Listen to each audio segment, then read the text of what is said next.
नमो लोये सौहरिहन्तानं नमो लोये सौहृदानं नमो लोये सौभागिर्यानं नमो लोये सौज्यायानं नमो लोये सौत्रिकालवती सावनं ओंकारमिन्दु संयुक्त नित्यं जयन्ति योगिनः कामदमोक्षदं चैव ओंकाराय नमो नमः मङ्गलं भगवान् मङ्गलं गौतमोनि मङ्गलं कुञ्कुण्डार्य विजेन्द्रमोसुमङ्गलं नमः समरिसाराय स्वानुभूत्या चकास्ते स्वभावाय भवाय सर्वाः विभाव निदाता।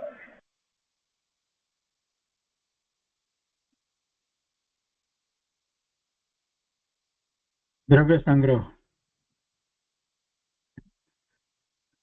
નેમિચંદ સિદ્ધાંતિ દેવ રચિત દ્રવ્ય સંગ્રહ નો સ્વાધ્યાય આપણે કરી રહ્યા છીએ. એમાં બૃહદ દ્રવ્ય સંગ્રહની ગાથા 41નો સ્વાધ્યાય ચાલે છે. 41મી ગાથા આપણે શાસ્ત્રમાંથી કરી છે અને પૂજ્ય બ્રહ્મદેવજીની ટીકા પણ આપણે કરી છે. એની ઉપર પૂજ્ય ગુરુદેવ કાનજી સ્વામીએ જે વિસ્તાર કર્યો છે એનો ઘણો ભાગ કર્યો છે અને હજી આજે આગળ પણ એ જ લઈએ છીએ. તો બૃહદ સંગ્રહ પ્રવચન ભાગ બીજો, પાના નંબર 119. એની ઉપર પૂજ્ય ગુરુદેવ આગળ વિસ્તાર કરતા કહે છે. એ દિવસ પર્યુષણના દિવસો ચાલતા હતા એટલે શરૂઆત એ રીતે કરી છે કે આજે 10 લક્ષણ પર્વનો ચોથો દિવસ છે. મુનિના ચારિત્ર ધર્મના 10 પ્રકાર છે. તેમાં ચોથો પ્રકાર ઉત્તમ શૌચ એટલે નિર્લોભતા, એક અર્થ એનો નિર્લોભતા છે. શૌચ ધર્મ એટલે બીજું એક અર્થ સામાન્ય અર્થ એ પણ થાય છે શુદ્ધિ. તો તેમાં ચોથો પ્રકાર ઉત્તમ શૌચ એટલે નિર્લોભતા છે. મુનિને આરોગ્યતાનો લોભ, જીવનનો લોભ, પાંચે ઇન્દ્રિયોને તાજી રાખવાનો લોભ નથી. એમાંનો કોઈ લોભ એમને હોતો નથી. આ લોભની વાત છે ને, નિર્લોભતા, લોભ ન હોય તો મુનિને કોઈ પણ પ્રકારનો લોભ હોતો નથી. પૈસા વગેરેની તો વાત જ નથી, પણ આરોગ્યનો, શરીર સારું કે જીવન એ રીતે સારું કે એ રીતે જીવન રહેવું અને પાંચે ઇન્દ્રિયો બરાબર સારખી રીતે કાર્ય કરે એમાંનો કોઈ લોભ મુનિને હોતો નથી. તથા ઉપયોગનો લોભ હોતો નથી. કેમ કે પરથી તથા રાગથી જુદો એકલો પૂર્ણ જ્ઞાન આનંદ છું એવો નિસંગ નિર્ણય કર્યા પછી આને જાણું તો મને ઠીક પડે એમ ઉપયોગ ભમાવવાનો લોભ મુનિને હોતો નથી. ઉપયોગનો લોભ એટલે ઉપયોગને બધે ફેરવવો જ્ઞાન માટે, એવો લોભ નથી. જ્યારે સમ્યક દર્શન થયું છે અને પછી એમાં પણ આગળ ચારિત્રનો પુરુષાર્થ મુનિને થઈ રહ્યો છે, 3 કષાયની ચોકડીનો અભાવ થયો છે, માત્ર સંજ્ઞન કષાય જ રહ્યો છે, એવી દશામાં મુનિને ઉપયોગને ફેરવવાનો લોભ નથી, ઉપયોગ ભમાવવાનો લોભ મુનિને હોતો નથી. એમ કે આપણે આને જાણી લઈએ, પેલાને જાણી લઈએ, એમ જાણવા માટે થઈને ઉપયોગને ફેરવવો પડે તો કે છે કે એવો લોભ મુનિને હોતો નથી. તથા ઘણા શાસ્ત્રો જાણી લઉં એવો લોભ પણ મુનિ કરતા નથી. જે પોતે પોતાના શુદ્ધ ભાવે પરિણમી જાય છે અંતર્મુહૂર્તમાં, તો સ્વરૂપને સ્પર્શે છે, સ્વરૂપમાં એકાગ્રતા લીનતા કરે છે, એવા મુનિને ઘણા શાસ્ત્રો જાણી લઉં એવો લોભ હોતો નથી. શુદ્ધ ઉપયોગ કરું એવી ઈચ્છા પણ શુદ્ધિને રોકનાર છે. એટલે કે એવો વિકલ્પ આવે તો એવો વિકલ્પ જ્યાં સુધી છે ત્યાં સુધી શુદ્ધ ઉપયોગ થતો નથી. એટલે એ રીતે વિચાર કરીએ તો શુદ્ધ ઉપયોગ કરું એવી ઈચ્છા પણ શુદ્ધિને રોકનાર છે, પણ એમને સહજ શુદ્ધ ઉપયોગ થાય છે. વળી શિષ્યોમાં સંઘમાં અનુકૂળતા રાખવાનો લોભ એ પણ આકુળતા છે. તેનાથી રહિત જ્ઞાતા માત્ર નિર્લોભી સ્વભાવમાં જાગૃત રહેવું તે મુનિનો પવિત્રતા રૂપ શૌચ ધર્મ છે.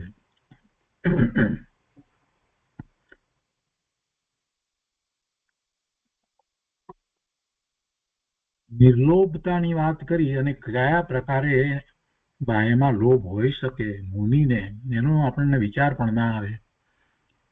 ગુરુદેવે એ બધી વાત અહીંયા લીધી કે આવા પ્રકારના પણ લોભ હોય અંતરમાં, તો એ પણ મુનિને હોતા નથી. તો છે શું એમને કે જ્ઞાતા માત્ર નિર્લોભી સ્વભાવમાં જાગૃત રહેવું તે મુનિનો પવિત્રતા રૂપ શૌચ ધર્મ છે. આગળ કહે છે કે આત્મા જ્ઞાન આનંદ છે, જ્ઞાન સિવાય પરનું કંઈ ન કરે, એ નિશ્ચય નિસંગતા ગુણ છે. એની વાત ગયા સ્વાધ્યાયમાં પૂજ્ય ગુરુદેવે ઘણી કરી.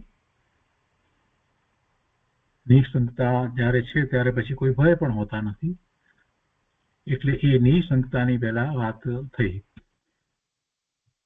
હવે અહીંયા આગળ વાત કરે છે કે જૈન શાસ્ત્રનો નિશ્ચય કરી પછી તેમાં શંકા ન કરવી એ વ્યવહારની શંકા છે.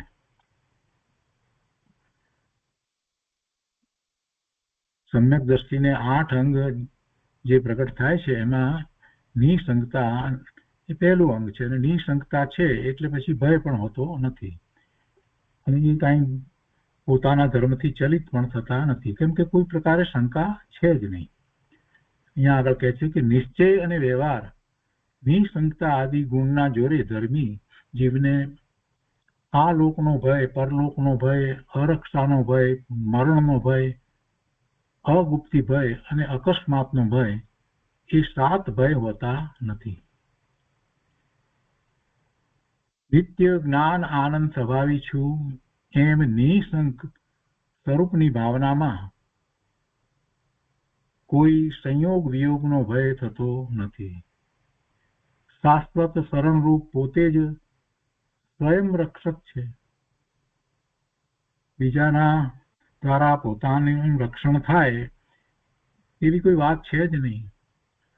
શાશ્વત શરણ રૂપ પોતે જ સ્વયં રક્ષક છે, એટલે બીજા પોતાનું રક્ષણ કરે એવી તો કોઈ વાત છે નહીં. એટલે અરક્ષાનો ભય નથી, મરણનો ભય નથી, પોતે તો નિત્ય છે, અવિનાશી છે, એટલે એવો પણ કોઈ ભય નથી. વળી કહે છે કે શરીર જ હું નથી તો મને રોગ શેનો, અકસ્માત આડું અવળું કંઈ થતું નથી, ક્રમબદ્ધ જે થવાનું તે જ થાય છે એમ જાણી અખંડ જ્ઞાન શાંતિમાં નિરંતર નિશંક એટલે નિર્ભય રહે છે. આગળ કહે છે કે તેને માટે શાસ્ત્રમાં સતી અનંતમતીની વાત છે. ઘણા ઉપસર્ગ પરિશોક છતાં તે બ્રહ્મચર્યમાં સતી અનંતમતી એ દૃઢ રહ્યા હતા. તો અનંતમતી ને તેમના પિતાએ 8 દિવસ બ્રહ્મચર્યની પ્રતિજ્ઞાનું કહેલું, પણ એમણે તો આ જીવન એ બ્રહ્મચર્ય પાળ્યું. ઘણા કષ્ટો આવ્યા છતાં નિર્ભય રહી અને એમણે એ વ્રત પાળ્યું. એટલે એમની એ કથા પ્રચલિત છે. બીજી વાત સીતાજીની કથા છે, અને સીતાજીની કથા અહીંયા વિસ્તારપૂર્વક લીધી છે. બ્રહ્મદેવજીએ ટીકામાં પણ લીધી, ગુરુએ અહીંયા વધારે વિસ્તારથી લીધી છે. શ્રી સીતાજીની કથા છે. એમાં કહે છે કે લોક અપવાદ દૂર કરવા માટે રામચંદ્રજીએ અગ્નિ પરીક્ષા કરાવી. સીતાજી નિર્દોષ ઠર્યા ત્યારે શ્રી રામચંદ્રજીએ એમને મહારાણી પદ આપ્યું. સીતાજીએ તે સ્વીકાર્યું નહીં.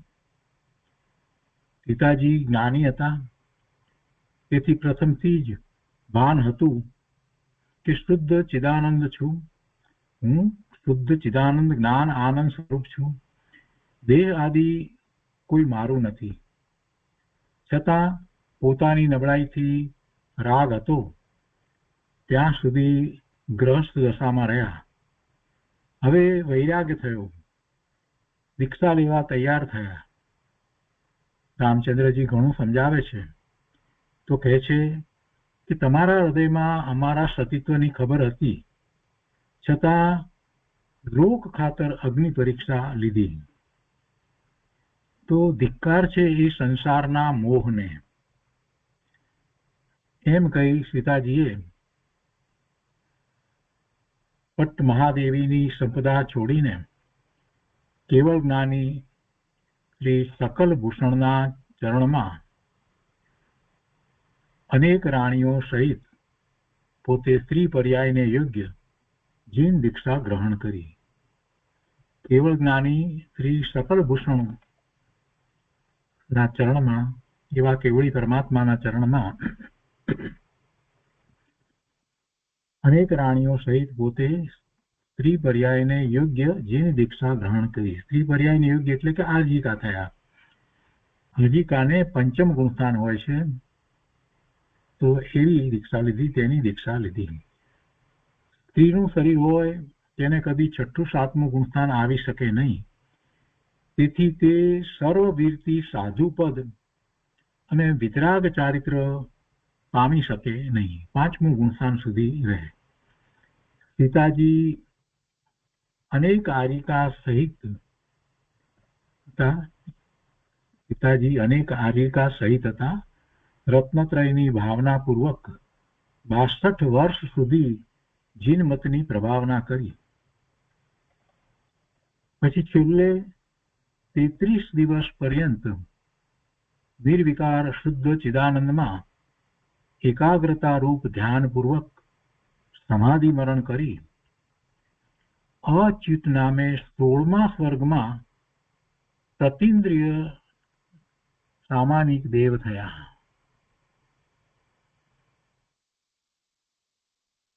સોળમા સ્વર્ગની અંદર પ્રતિન્દ્રિય સામાનિક દેવ થયા. ત્યાંથી તેમણે એટલે સીતાજીના જે ધર્મ અનુરાગથી નરકમાં જઈને રાવણ તથા લક્ષ્મણના જીવને સંબોધ્યા કે તમે સિદ્ધ પરમાત્મા જેવા આત્મા છો, તેનું ભાન ન કર્યું અને રાજ્ય લોભમાં ફસાઈ પાપ કર્યા, ધર્મની દરકાર ન કરી, તેથી તમે નારકી થયા. હવે દેહ આદિથી જુદો જ્ઞાન આનંદ આત્મા છું, એને સમજો વગેરે પ્રકારે ઉપદેશ આપ્યો. અને પછી પાછા પોતે સ્વર્ગમાં ચાલ્યા ગયા. એટલે કે છે કે અત્યારે અચ્યુત સ્વર્ગમાં છે. હવે પછી સીતાજીનો જીવ સ્વર્ગમાંથી નીકળીને સકળ ચક્રવર્તી થશે. સમ્યક દ્રષ્ટિ છે એટલે હવે એ દેવ છે તો મનુષ્ય થશે. સમ્યક દ્રષ્ટિ દેવ નિયમથી મનુષ્ય થાય.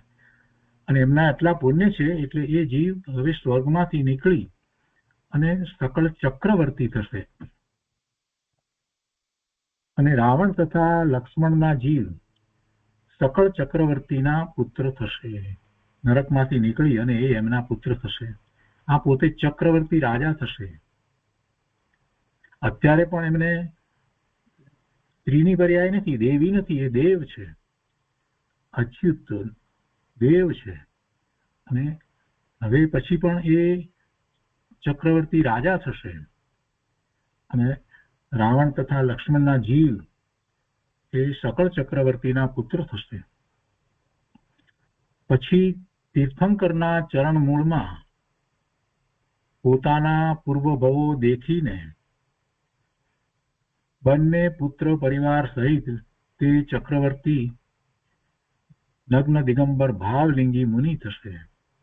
એ ચક્રવર્તી અત્યારે ચક્રવર્તી નથી, અત્યારે તો અચ્યુત એ દેવ છે. 16મા સ્વર્ગના પ્રતિન્દ્ર સામાનિક દેવ થયા છે. અને એ ચક્રવર્તી થશે તો એ ચક્રવર્તીના ભાવની અંદર એ તીર્થંકરના ચરણ મૂળમાં પોતાના પૂર્વ ભવો દેખીને એ નગ્ન દિગંબર ભાવલિંગી મુનિ થશે. અને સાથે એમના બંને પુત્ર પરિવાર સહિત એ દીક્ષા લેશે. એટલે પેલા બંને પુત્ર પણ એ નગ્ન દિગંબર મુનિ થશે. એટલે ત્રણેય નગ્ન દિગંબર ભાવલિંગી મુનિ થશે. પછી ત્રણેય અનુત્તર વિમાનમાં અહમિન્દ્રો થશે. રાવણનો જીવ ત્યાંથી નીકળી અને તીર્થંકર થશે અને સીતાજીનો જીવ ત્યાંથી નીકળી અને એ એમના ગણધર થશે, રાવણના ગણધર થશે. ગુરુદેવ કહે છે કે જો પર્યાયની વિચિત્રતા, પર્યાયની વિચિત્રતા એટલે જે સીતાજીનો જીવ સ્વર્ગમાં હતો, 16મા સ્વર્ગમાં, ત્યાંથી જઈ અને પેલા નરકમાં ગયા છે એમને એ ઉપદેશ આપે છે. અને એ જ સીતાજીનો જીવ જે પોતે ચક્રવર્તી થાય છે અને એમના આ રાવણનો જીવ અને લક્ષ્મણનો જીવ જે છે એ પુત્ર થાય છે, તે પછીના ભવની અંદર અવનિન્દ્ર થયા પછીથી તો એક ભવ એ મોક્ષે જાય, તો એમાં અવનિન્દ્ર થયા પછીથી રાવણનો જીવ જે છે એ તીર્થંકર થશે અને સીતાજીનો જીવ એમના ગણધર થશે. એટલે ગુરુદેવ કહે છે કે જો પર્યાયની વિચિત્રતા ક્રમબદ્ધ યોગ્યતા મુજબ થાય છે, સર્વજ્ઞે જોયેલું તે થાય છે, એમાં કોઈ ફેર પડતો નથી. ધર્મી જીવ જ્ઞાન આનંદ સ્વભાવની દ્રષ્ટિ મુખ્ય કરી પર્યાયના આલંબનને છોડી ક્યાંય કર્તૃત્વ મમત્વ કરતો નથી. સર્વજ્ઞ પરમાત્માનો જેને નિર્ણય થયો છે, સર્વજ્ઞતાનો જેને નિર્ણય થયો છે એને ક્રમબદ્ધનો નિર્ણય છે. એટલે એવો ધર્મી જ્ઞાની સમ્યક દ્રષ્ટિ જીવ પોતાના જ્ઞાન આનંદ સ્વભાવની દ્રષ્ટિની જ મુખ્યતા કરી અને મોક્ષ માર્ગમાં પ્રવર્તે છે. ધર્મી જીવ જ્ઞાન આનંદ સ્વભાવની દ્રષ્ટિ મુખ્ય કરી અને પર્યાયના આલંબનને છોડીને, પર્યાયનું લક્ષ્ય છોડીને, દ્રવ્ય દ્રષ્ટિ છે એટલે પર્યાયનું આલંબન એને નથી, તો પર્યાયના આલંબનને છોડી એ ક્યાંય કર્તૃત્વ મમત્વ કરતો નથી, બીજે ક્યાંય કરતાપણું કે મમતા એને થતી નથી. આગળ કહે છે કે એ રીતે સીતાજીનો જીવ એ તીર્થંકરના ગણધર થશે, રાવણનો જીવ તીર્થંકર થશે, એમના એ ગણધર થશે. પછી આગળ વાત કરે છે લક્ષ્મણજીના જીવને માટે કહે છે કે તથા લક્ષ્મણજીનો જીવ દ્વાતકી ખંડ દ્વીપમાં તીર્થંકર થશે. તથા લક્ષ્મણજીનો જીવ, અહીંયા ધાતકી ખંડ લખ્યું છે પણ ખરેખર ધાતકી ખંડ હોય છે, ધાતકી ખંડ દ્વીપમાં તીર્થંકર થશે. સર્વજ્ઞે જે ભાવ જોયા તે કદી ફરે નહીં, એવો સમ્યક જ્ઞાનમાં જેને નિર્ણય કર્યો તે ધર્મી જીવને કોઈ વાતમાં આશ્ચર્ય કે ભય થતો નથી.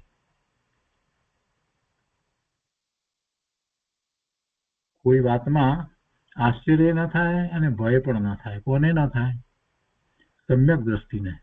જેમ કે એને સમ્યક દર્શનની અંદર રત્નત્રયના પરિણામ થયા છે, તો દર્શન જ્ઞાન ચારિત્ર એ એક જ પર્યાય રૂપે પોતાને એવા જયારે પરિણામ થયા છે તો અનુભૂતિ થઈ છે, અને હવે જે જ્ઞાન છે તે સમ્યક છે, તો એવા સમ્યક જ્ઞાનમાં જેને એવો નિર્ણય વર્તે છે, ભગવાનની વાણીમાં જે વાત આવી છે એ દ્રવ્ય શ્રુતમાં આવી છે, એટલે કે શાસ્ત્રમાં આવી છે, અને એ વાત જ્યારે પણ જાણવામાં આવે છે તો એમાં એને કાંઈ આશ્ચર્ય થતું નથી. એટલે અહીંયા પણ કોઈ રીતે એવું આશ્ચર્ય થતું નથી કે કોનો જીવ શું થાય છે. એ વાત અહીંયા તો ગુરુદેવે લીધી છે કે લક્ષ્મણજીનો જીવ પણ એ તીર્થંકર થશે. પછી આ બધી વાત કર્યા પછીથી હવે ગુરુદેવ એ વાત કરી રહ્યા છે કે ધર્મી જીવને કોઈ વાતમાં આશ્ચર્ય કે ભય થતો નથી, ભય પણ નહીં, આશ્ચર્ય પણ નહીં. ક્રમબદ્ધ પરિણામનો નિર્ણય હોય એને આશ્ચર્ય થાય નહીં કે ભય પણ થાય નહીં, એને વિહવળતા થાય નહીં, ચંચળતા થાય નહીં, એને કાંઈ એના વિશે ભ્રમ પણ થાય નહીં કે આમ કદાચ થઈ જાય તો તેમ થઈ જાય, અથવા તો એને એમાં કઈ વિપરીતતા દેખાય નહીં. જેવું છે તેવું વસ્તુ સ્વરૂપ એને સ્વીકાર્યું છે.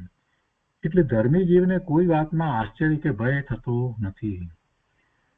વળી આગળ પણ કહે છે ગુરુદેવ કે પરની આશા અનુકૂળ સંયોગની ઈચ્છા એ થવા દેતો નથી. ધર્મી જીવને એવી કોઈ ઈચ્છા હોતી નથી કે અનુકૂળ સંયોગો હોય કે પર મને મદદ કરે, કે એવું પણ કાંઈ હોતું નથી.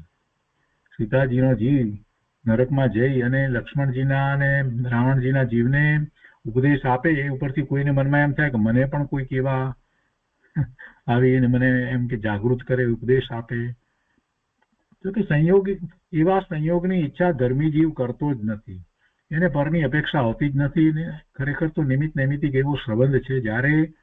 જ્યારે એવો બોધ પ્રાપ્ત થવાનો કાળ હોય ત્યારે એવું બને છે. જીવને જ્યારે બોધ પ્રાપ્ત થવાનો હોય ત્યારે એવા ઉચિત નિમિત્ત હોય છે. એટલે નરકમાં પેલા છે તો એમને પણ એ વખતે એવો બોધ પ્રાપ્ત થવાનો કાળ હતો. તો નરકના દુઃખોની વચ્ચે પણ પોતે ક્ષમતા ભાવે રહી શકે એવો ઉપદેશ પ્રાપ્ત થવો એ એમનો એ કાળ હતો.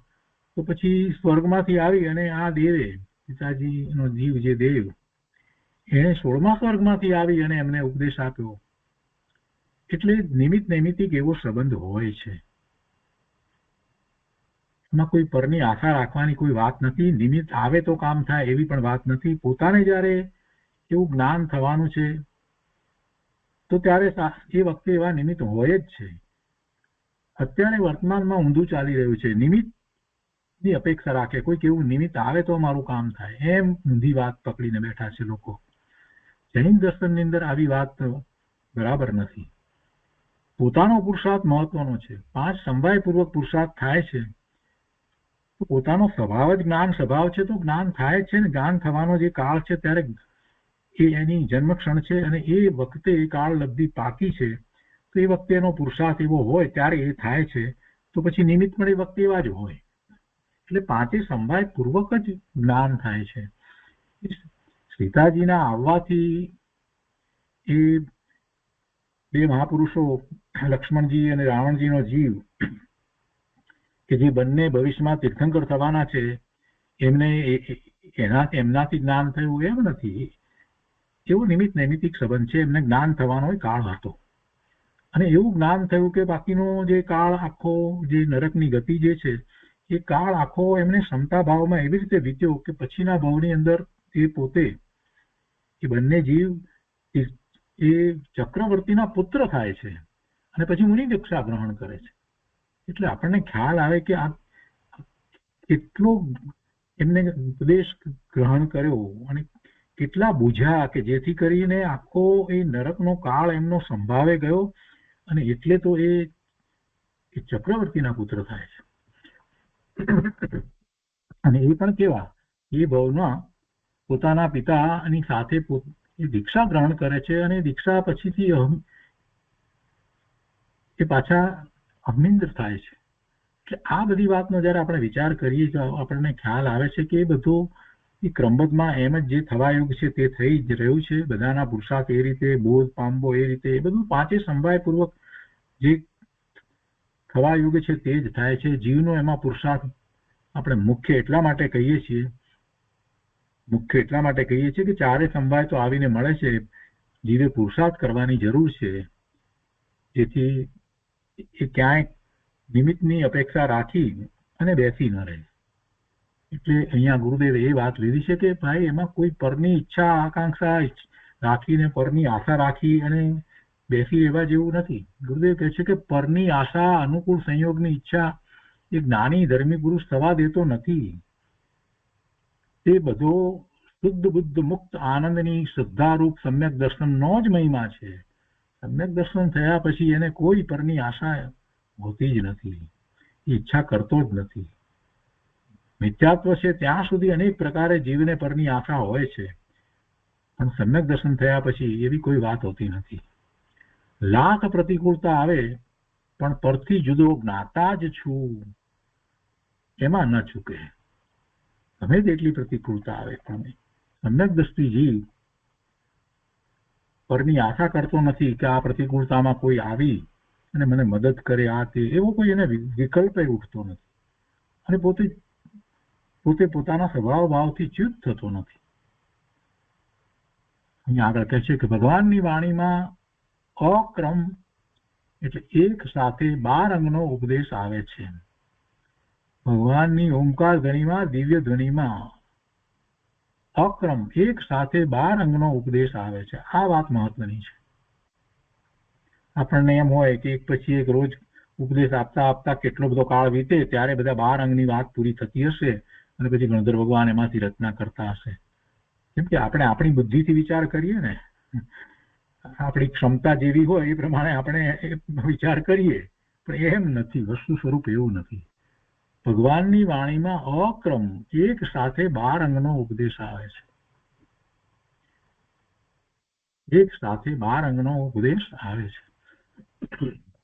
આ વાત ન બેસતી હોય તો બેસાડવા માટે કોમ્પ્યુટરનું એક્ઝામ્પલ લેવો, એનો દાખલો લેવો. એક સાથે 12 વસ્તુ થાય તો થાય.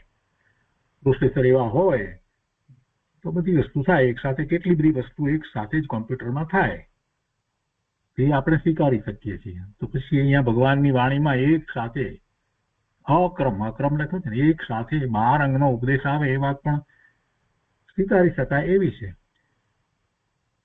અને ગણધર ભગવાનનો ક્ષયોક્ષમ પણ એવો હોય કે બધું જ એક સાથે એમને સ્વીકાર થઈ જાય, આત્મસાત થઈ જાય. એ તો જ્ઞાનનો ઉઘાડ છે, એમના જ્ઞાનનો પોતાનો ઉઘાડ છે. જ્ઞાન કેવું છે? જ્ઞેય માત્રને જાણે છે એ વાત આપણે સર્વજ્ઞને માટે જ્યારે કરીએ છીએ તો એ કઈ બહારથી તો આવ્યું નથી. એવો જ્ઞાનનો ઉઘાડ થયો છે ત્યારે એ જ્ઞેય માત્રને એક સમયમાં જાણે તો એ જ્ઞાનનો મહિમા છે, જ્ઞાનનું મહાત્મ્ય છે. ને એ જ્ઞાન સ્વભાવ તો જીવ માત્રનો છે. તો ગણધર ભગવાનનો પણ એવો ઉઘાડ થયો હોય, કેવળ જ્ઞાન નથી થયું પણ 4 જ્ઞાન છે એમને, અને એવો જ્ઞાનનો ઉઘાડ હોય તો એક સાથે બધું જ ગ્રહણ થાય એમને. એ પણ એમ જ વાત છે. પણ ભગવાનની વાણીમાં અક્રમ એક સાથે 12 અંગનો ઉપદેશ આવે છે. સાંભળનારા પોતાની યોગ્યતા અનુસાર સમજી લે છે, જેવી જેની યોગ્યતા.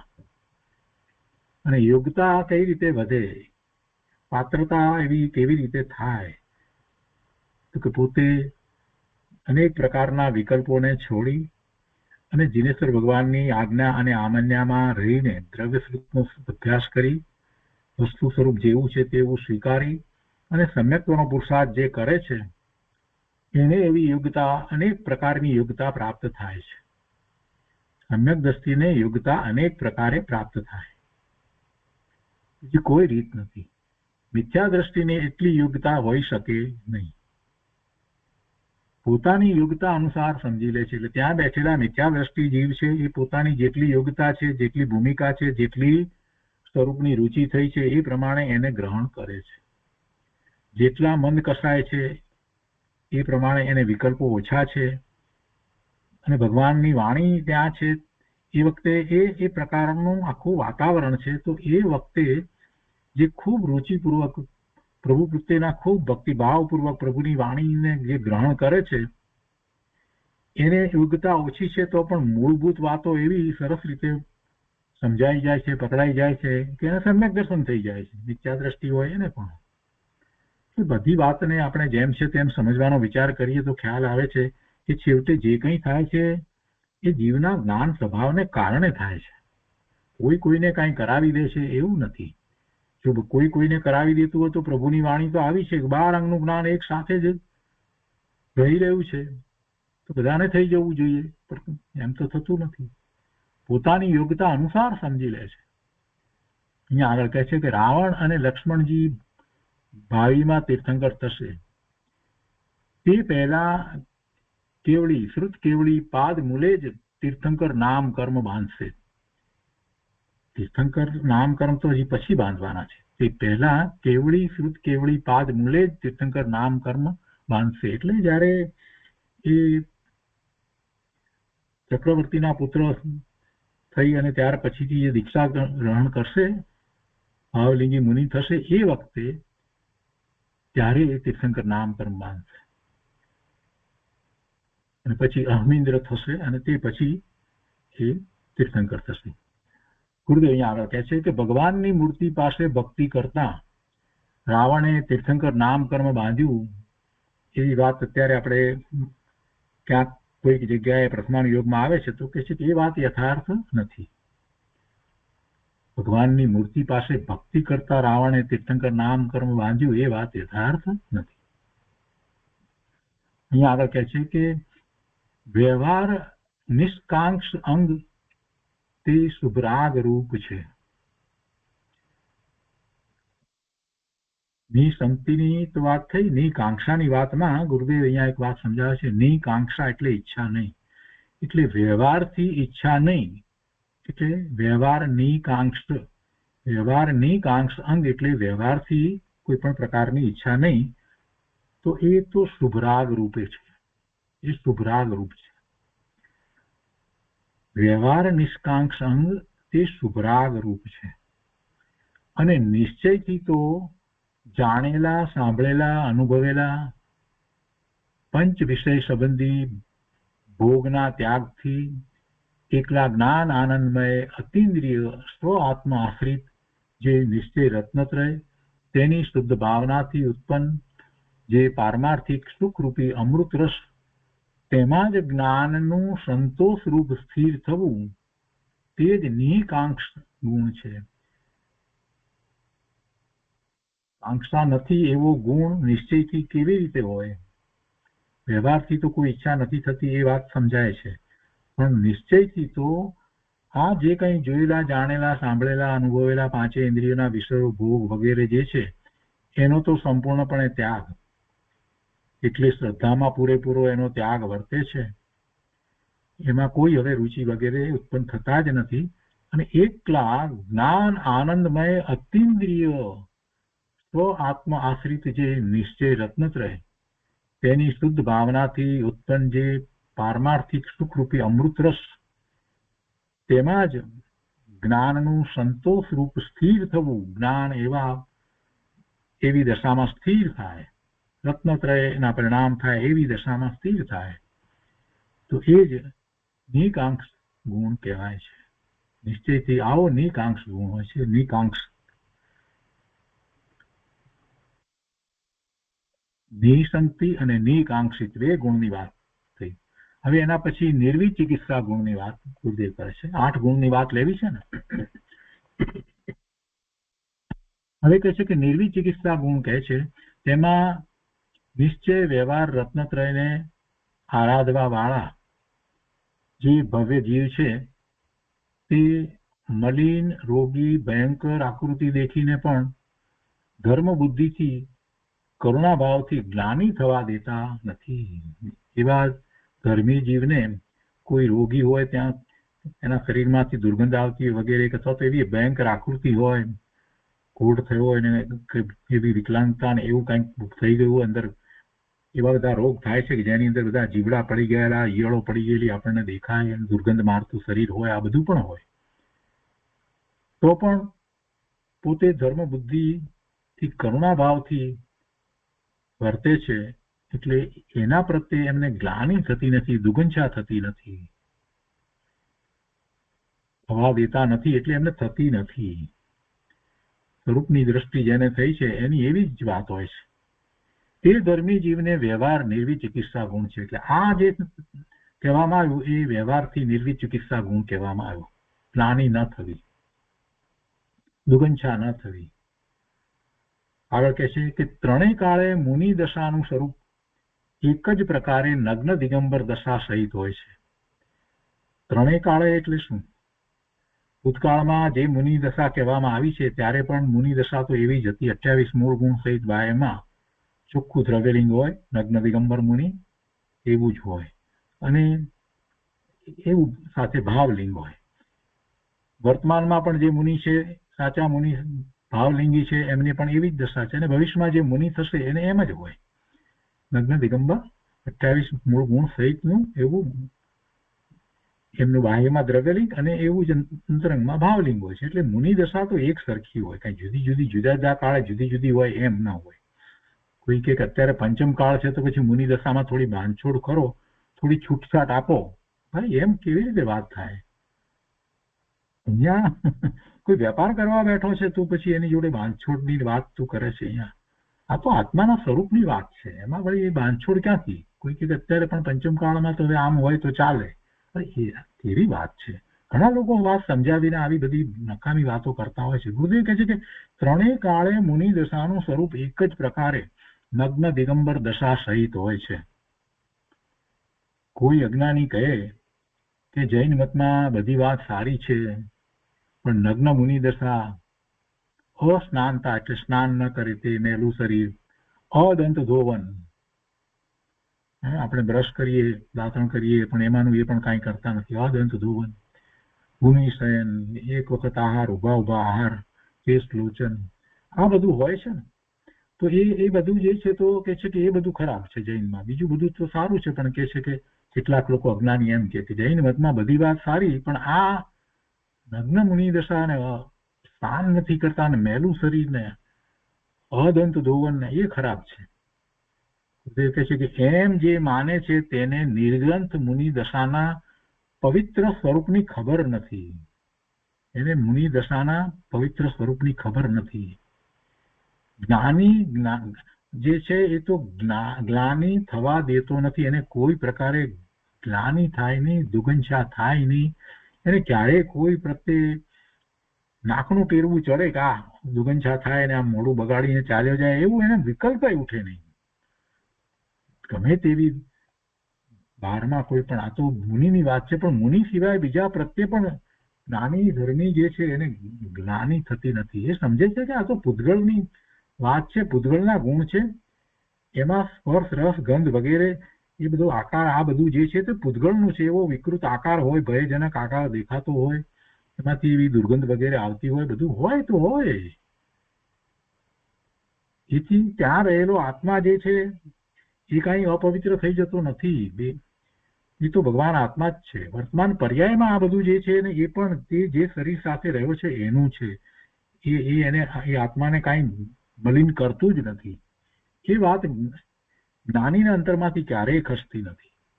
એટલે જ્ઞાની થવા દેતો નથી.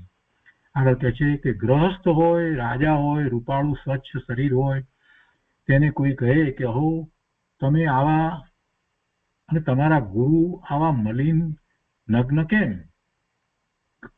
રાજા હોય, બધું રૂપાળું સારું શરીર હોય, સ્વચ્છ બધું બરાબર હોય, અને એના ગુરુ જે છે એ નગ્ન દિગંબર મુનિ હોય, તો કોઈ એમ કે તમારા ગુરુ આવા મલિન, જેને સ્નાન નથી, જેને અદંત ધોવન છે, જેને ભૂમિશયન છે, તો એ આવા મલિન, તમારા ગુરુ આવા મલિન નગ્ન કેમ?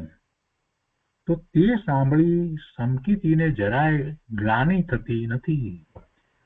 જે ધર્મી છે એને કોઈ બીજો વિકલ્પ ઉઠે નહીં. અને એનું ઉદાહરણ છે તો એ પણ ગુરુદેવે અહીંયા લીધું છે, આપણે વાંચીએ કે વાદીરાજ મુનિને ગળત કોઢ હતો. ગળત કોઢ એટલે એમાંથી જે પેલું ઝર્યા કરે છે ને એ જાતનો કોઢ. તો નગર શેઠ તે મુનિરાજના દર્શન કરવા હંમેશા જાય, આહાર દાન આપે. રાજાને કોઈએ કહ્યું કે આ શેઠ, એ શેઠ તેના કોઢી ગુરુને, કોઢવાળા ગુરુને અડીને આવે છે તો તે ઠીક નહીં. તો રાજાએ પૂછ્યું કે શું તમારા ગુરુ કોઢી છે? એ નગર શેઠે કહ્યું કે ના, મારા ગુરુ એવા નથી. એને તો એમને એમ કહી દીધું, ભક્તિભાવથી કહી દીધું, કેમ કે વાદી મુનિરાજ પ્રત્યેનો સાચો ભક્તિભાવ એમને હતો. એટલે નગર શેઠે તો એમ કહી દીધું. જોકે મુનિ મહા તપસ્વી છે, છતાં સદ્મસ દશામાં અસાતા કર્મના ઉદયે કોઢ હતો. એ વાત તો એમ હતી. શેઠ હવે ચિંતાતુર થઈ ગયા. શેઠ ચિંતાતુર થઈ અને વાદી મુનિરાજને કહે છે, ગુરુદેવ એમને કહે છે, ગુરુને કહે છે કે રાજા પાસે મેં આપની વાત ભક્તિવશ છુપાવી છે, એટલે આપના કોઢની વાત મેં ભક્તિવશ છુપાવી છે. રાજા જાતે ખાતરી કરવા આવશે, શું થશે? મુનિ કહે વાંધો નહીં. પછી ભગવાનની સ્તુતિ ઉપાડી કે હે નાથ, જ્યાં તારો જન્મ થાય છે, હે નાથ, જ્યાં તારો જન્મ થાય છે ત્યાં ઇન્દ્રો તારી નગરીને સોનાની બનાવે. તો હે નાથ, તારી પરમ ભક્તિ કરવાથી આ શરીર સોના જેવું ન થાય એ કેમ બને? વળી કહે છે કે જે માતાના ઉદરમાં હે નાથ તમે આવો તે ઉદરમાં મલિનતા ન રહે, તો મારા હૃદયમાં આપની સ્તુતિનો વાસ હોય અને રોગ કેમ રહે? વગેરે પ્રકારે વિતરાગતાના ગાણા ગાતા સ્તુતિ કરતા મુનિનું શરીર નિરોગ અને સોના જેવું સુંદર બની ગયું. એક આંગળી કોઢવાળી રાખી હતી. રાજા દર્શન કરી ખુલાસો સાંભળી અને જૈન થાય છે. આમાંથી મુનિરાજનું ઉદાહરણ આપવામાં આવ્યું છે. એ નિર્વી ચિકિત્સા વિશેનું આ ઉદાહરણ છે. આગળ કહે છે કે ગમે તેવું કાળું મલિન શરીર મુનિનું હોય છતાં તે ખરાબ છે એવો મિથ્યાભાવ ધર્મી જીવ થવા ન દે. જેવો વિકલ્પે ઉઠવો ન જોઈએ. સનાતન જૈન શાસનમાં મુનિનું સ્વરૂપ 3 કસાય રહિત નગ્ન દિગંબર 28 મૂળ ગુણધારી કહેલ છે. પવિત્ર આત્માની સુંદરતાને જાણનારો ધર્મી આત્મા ઉલટી આદિ ગંદકી દેખી ગ્લાનિ થવા ન દે. કોઈને ઉલટી થઈ હોય હાથે કંઈ પણ હોય તો પણ ધર્મી જીવ છે એમાં એ ગ્લાનિ કરતો નથી. અસાતાનો ઉદય હોય તો મુનિને પણ રોગ થાય. સનતકુમાર ચક્રવર્તીને મુનિ અવસ્થામાં 700 વર્ષ સુધી કોઢ ગળત કોઢ રહ્યો. તે જોઈ ધર્મની નિંદા ના કરે, શંકા ના કરે. બીજા પણ કેટલાક ઉદાહરણ આપ્યા છે. શ્રી કૃષ્ણની પટરાણી રૂકમણી દેવી મહારાણી, એમની પાસે પ્રદ્યુમન કુમાર ક્ષુલક ત્યાગી થઈને આવે છે. ભોજન કરી તે ઉલટી કરે છે અને ઘરની બધી રસોઈ ખાઈ જાય છે, તો એ ધર્મ અનુરાગમાં તેણે ખામી આવવા ન દીધી. રૂકમણી દેવી મહારાણી રૂકમણી કૃષ્ણના પટરાણી, એમણે કોઈ ગ્લાનિ કરી નહીં અને ધર્મ અનુરાગમાં તેમણે કોઈ ખામી આવવા ન દીધી. વળી બીજું પણ ઉદાહરણ છે કે ઉદયન રાજ ઉપર એક દેવે પરીક્ષા માટે મુનિ વેશ લઈ અને આહાર કરી ઉલટી કરી તો પણ ભક્તિમાં જરાય ગ્લાનિ થવા ન દીધી. નિશ્ચયથી તો જ્યાં જ્ઞાનમાં પવિત્રતા ભાસી ત્યાં ભૂમિકા અનુસાર રાગની ઉત્પત્તિ થતી નથી. મૂળ વાત તો આ છે. નિશ્ચયથી તો જ્યાં જ્ઞાનમાં પવિત્રતા દેખાય, જ્ઞાનમાં પવિત્રતા ભાસી ત્યાં પોતાની ભૂમિકા અનુસાર એને રાગની ઉત્પત્તિ થાય નહીં. રાગની ઉત્પત્તિ થાય નહીં એટલે દ્વેષ પણ થાય નહીં અને પછી કાંઈ પણ થાય નહીં. ક્રોધ માન માયા લોભ કંઈ ન થાય, આકુળતા વ્યાકુળતા ન થાય, હાર ધ્યાન રૌદ્ર ધ્યાન પણ ન થાય. નિશ્ચયથી તો જ્યાં જ્ઞાનમાં પવિત્રતા ભાસી ત્યાં ભૂમિકા અનુસાર રાગની ઉત્પત્તિ થતી નથી. માટે શુદ્ધ આત્મા જ ઉપાદેય છે.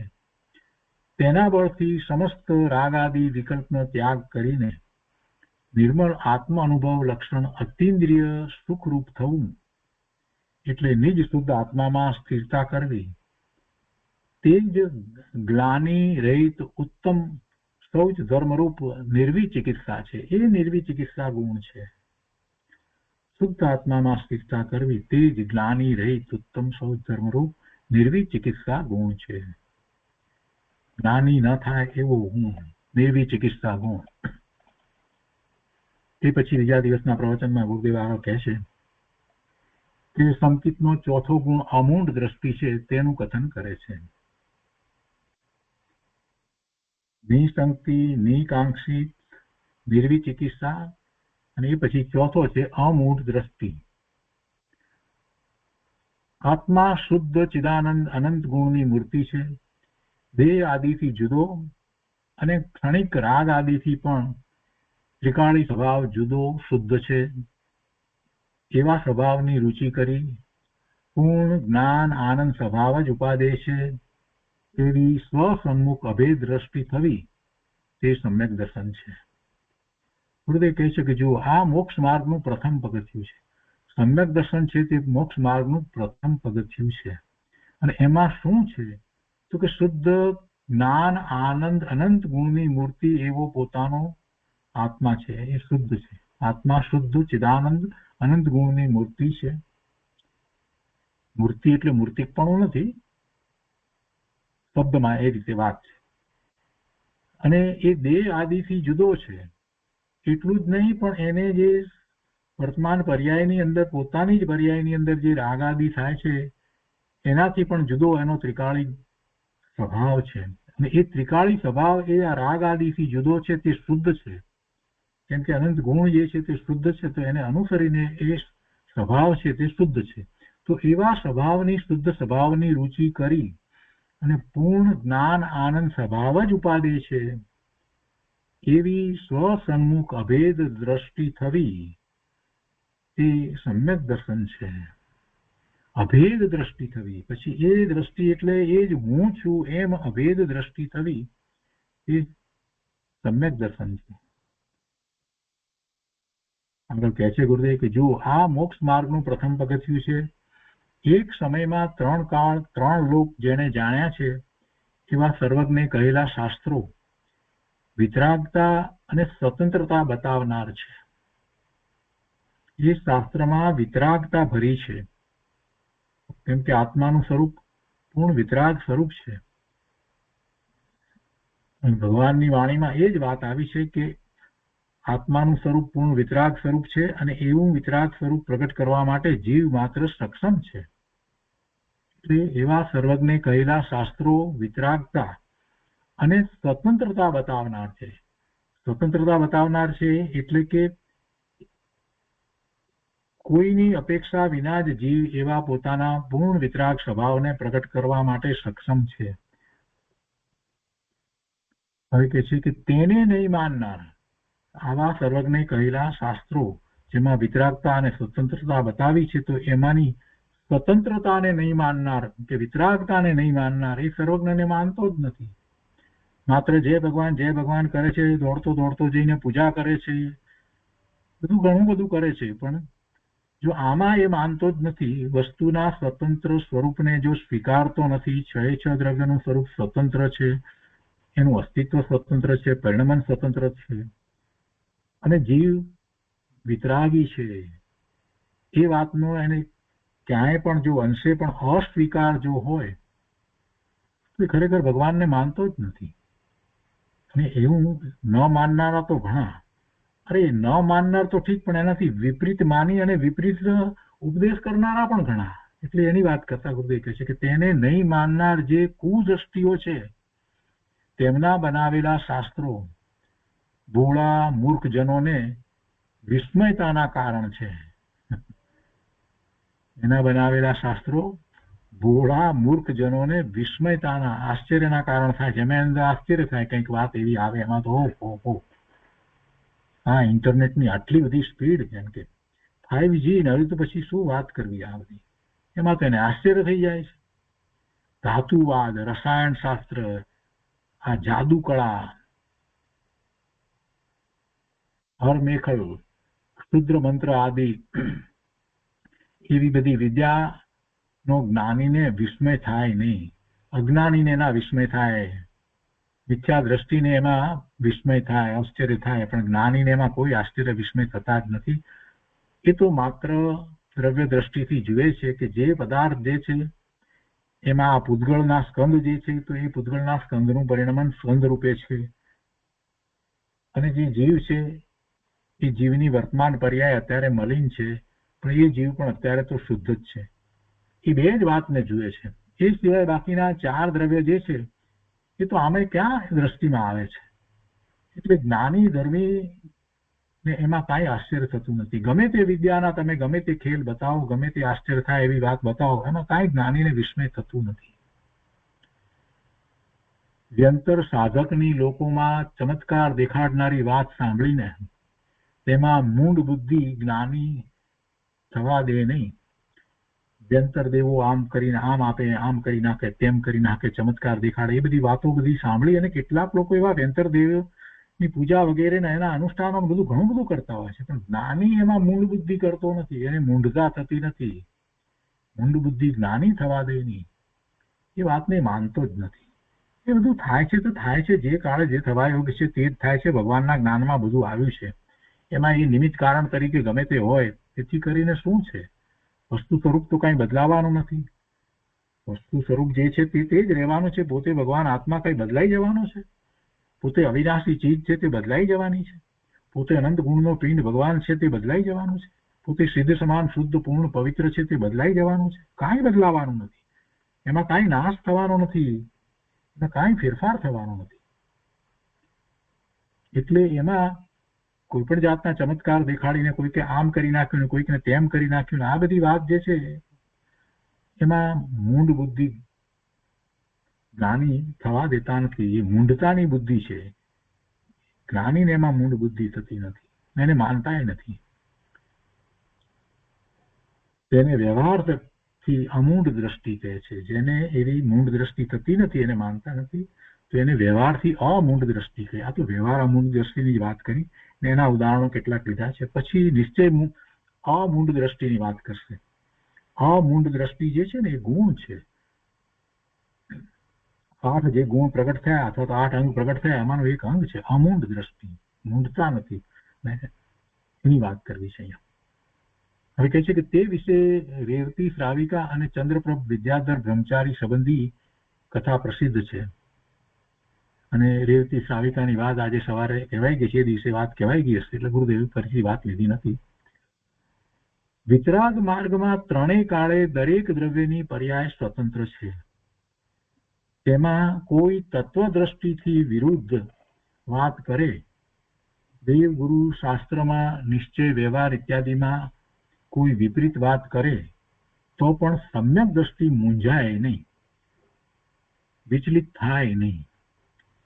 દેવ પરીક્ષા કરવા આવે અને કહે કે ચાલ આ ભવે તને કેવળ જ્ઞાન અપાવું, તો જ્ઞાની એની વાતને માને નહીં. જ્ઞાનીની વાત જ આખી જુદી છે. અનુભૂતિ થયા પછીથી, વસ્તુ સ્વરૂપ સમજાયા પછીથી પોતે ન તો મનુષ્ય છે કે ન તો દેવ છે કે ન તો નારકી છે કે ન તો તિર્યન છે.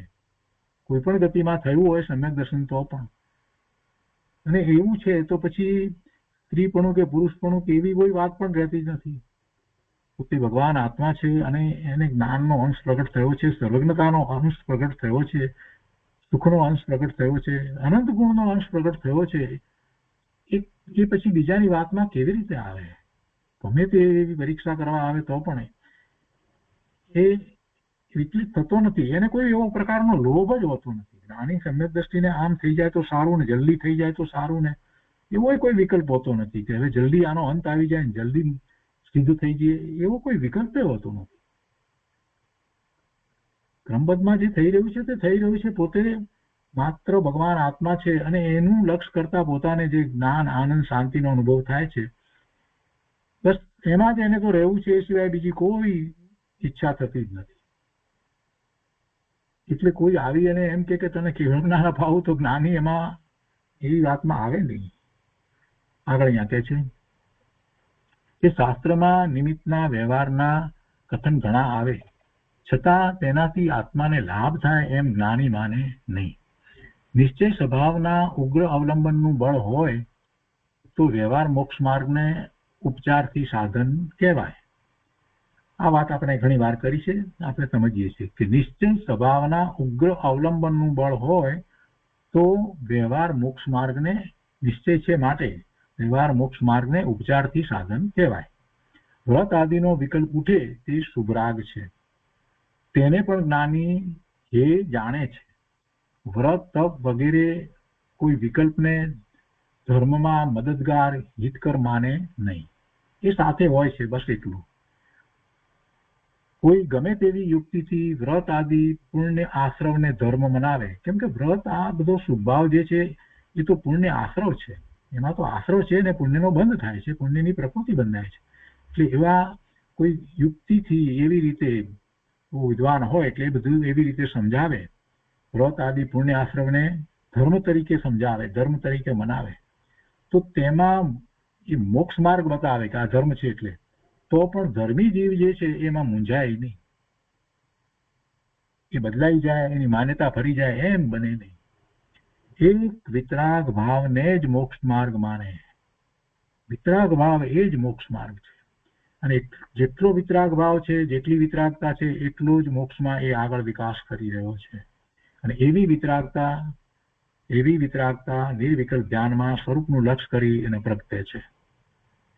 બાકી પુણ્યનો વિકલ્પ હોય ન હોય એવી વાત નથી. પુણ્યનો વિકલ્પ હોય ખરા, પણ જ્ઞાની તેમાં પ્રીતિ કરે નહીં. જ્ઞાની તેમાં પ્રીતિ કરે નહીં. તો આજનો સ્વાધ્યાય આપણે અહીંયા સુધી રાખીએ છીએ. વિશેષ વિસ્તાર આપણે આવતા સ્વાધ્યાયમાં લઈશું.